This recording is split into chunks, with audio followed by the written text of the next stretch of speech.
justement, il y a une crise depuis évidemment la chute du mur, il y a une crise de l'imaginaire collectiviste. L'imaginaire communiste, voilà. Ça fait plus rêver, c'est ça que tu veux dire? Non, non, c'est qu'en fait, on ne sait plus à quoi rêver. Ouais. C'est pire. Donc, Mélenchon, il a un projet. On fait une 6e République, avec une constituante, on se refonde. Bon, ça reste la République. On socialise un peu des trucs, mais Mélenchon dit on garde un peu du marché. Moi, j'ai l'impression que pour le NPA, pour ce courant-là, le communisme reste un horizon.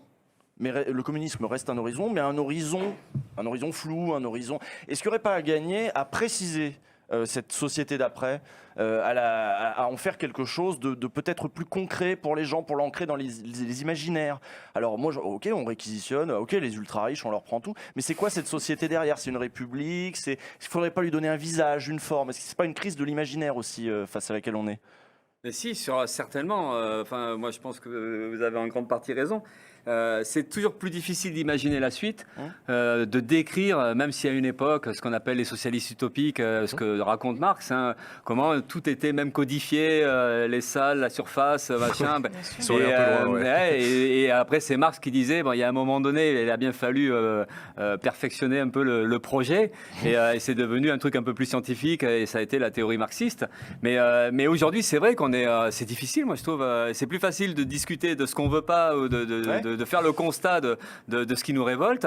Et après, qu'est-ce qu'on peut imaginer derrière? Et on a le problème quand même que le mot communiste, il est bien abîmé. Bien abîmé par le stalinisme, le maoïsme. Enfin, on a bien vu des choses qui font que... Et puis après, ce qui s'est passé avec le mur de Berlin. Donc ça, c'est quand même pas si simple que ça. Et puis les idées du socialisme ou du communisme sont aussi abîmées par la gauche au pouvoir en France. Mitterrand, Jospin, Hollande. Et aujourd'hui, non, il n'y aura plus rien. Et puis le PC aussi, même la campagne de Roussel. Enfin voilà, il y a tout ça, c'est compliqué.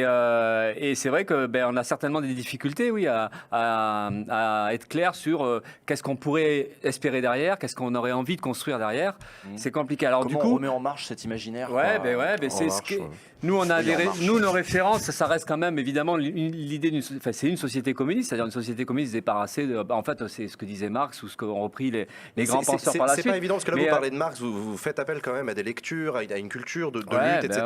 Il y a peut-être des jeunes qui nous regardent pour qui quand vous parlez de communiste, ça veut dire quoi? C'est-à-dire quoi? On est payés tous pareil, il n'y a plus de propriété privée. Non mais c'est vrai, le mot communiste, ma voiture elle est plus à moi. Non mais c'est ça, ma voiture elle est plus à moi. En fait, il n'y a plus rien.